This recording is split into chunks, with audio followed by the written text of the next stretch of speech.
तो वे शूरवीर राणा सांगा की जयंती के मौके पर आगरा में करणी सेना की ओर से जमकर बवाल काटा गया। वैसे तो इस सम्मेलन को देखते हुए पुलिस ने पुख्ता तैयारी की हुई थी, लेकिन जब ये सम्मेलन शुरू हुआ तो पुलिस थोड़ी सी बेबस जरूर नजर आई है।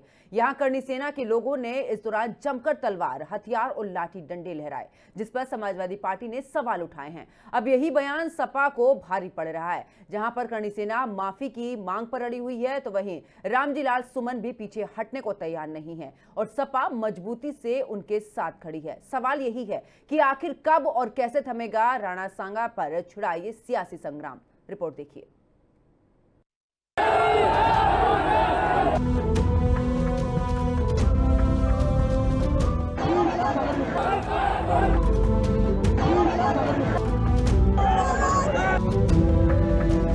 आगरा में करणी सेना ने खूब काटा बवाल। तलवार, हथियार लहराने पर समाजवादी पार्टी का सवाल।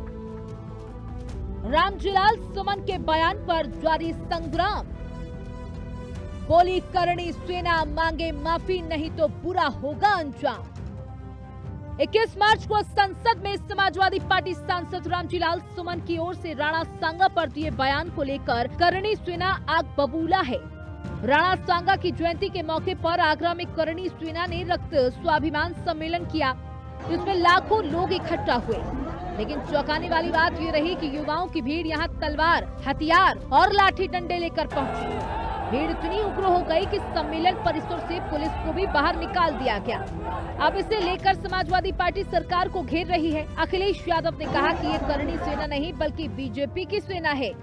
ये सब सरकार के इशारे पर हो रहा है, यानी राणा सांगा के नाम पर सियासत अपने काम पर। अगर कोई हमारे रामजी लाल सुमन जी या किसी भी कार्यकर्ता का अपमान करेगा तो हम लोग भी समाजवादी लोग उसके साथ खड़े दिखाई देंगे, उसकी सम्मान की लड़ाई लड़ने का काम करेंगे। और ये सेना वेना सब नकली है, याद रखना। ये बीजेपी वालों की ये ट्रूपर है, ये जो सेना दिखाई दे रही है ये कोई सेना वेना नहीं है, सब बीजेपी वाले लोग हैं। और जिस तरह के तत्व यहाँ हिंसक वातावरण बना रहे, ये मैं समझता हूँ देश की सेहत के लिए किसी भी कीमत पर ठीक नहीं है। क्या करें, अकेले घूमें जब तमाम ध्वंस मिल रही है, हमारी जिंदगी को खतरा है, लोग गोलियां मार रहे हैं, मेरे परिवार को समाप्त करने की कोशिश की, घर पे बुलडोजर लेकर के आ गए, कोई जीभ काट रहा है, कोई कान काट रहा है, कोई नाक काट रहा है, कोई सीधा गोली मार रहा है, तो उस परिस्थिति में क्या करना चाहिए? मजबूरी था हमारा कोर्ट में जाना, हम हाई कोर्ट में गए।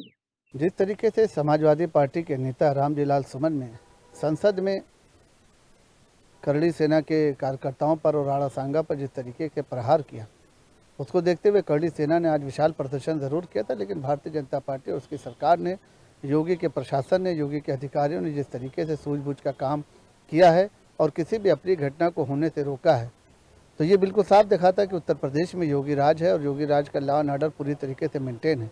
लेकिन समाजवादी पार्टी जो इस तरीके का काम लगातार बयान देकर कभी जो है दलितों को भड़काना, कभी क्षत्रिय सेना को भड़काना, कभी करणी सेना को भड़काना और बार बार में जो है अल्पसंख्यक समाज को भड़काना, तो उनको इस गंदी राजनीति से बाध आना चाहिए। जिनकी सरकारों में पहले से दलितों पर अत्याचार और प्रताड़ना का मिशन चल रहा है, वो जब जोड़ने की बात करते हैं, मिशन चलाने की बात करते हैं, इससे ज्यादा दुर्भाग्यपूर्ण, हास्यास्पद कुछ नहीं हो सकता। भाजपा और आरएसएस का जो दलितों के प्रति घृणा और नफरती सोच है, वो समय समय पर आता रहता है। उत्तर प्रदेश में सबसे ज्यादा दलितों पर अत्याचार हो रहा है। वो जब दलित प्रेम की बात करते हैं तो ये दिखावे का नाटक जनता जानती है। करणी सेना ने ऐलान किया है कि जब तक रामजी लाल सुमन माफी नहीं मांगेंगे, हम पीछे हटने वाले नहीं है। वही रामजी लाल सुमन कह रहे हैं कि कौन करणी सेना, मेरे और मेरे परिवार को जान का खतरा है। सरकार और पुलिस सुरक्षा देने में नाकाम है, इसलिए अब उन्हें सिर्फ अदालत से ही आस है। ऐसे में सवाल ये है कि आखिर राणा सांगा पर चल रहा ये संग्राम कब थमेगा। सवाल ये भी है कि क्या क्षत्रिय समाज की नाराजगी सपा को भारी पड़ेगी। सवाल ये भी है कि आखिर रामजी लाल सुमन को माफी मांगने से परहेज क्यों है। क्या जानबूझकर मुद्दा को बढ़ावा दिया जा रहा है।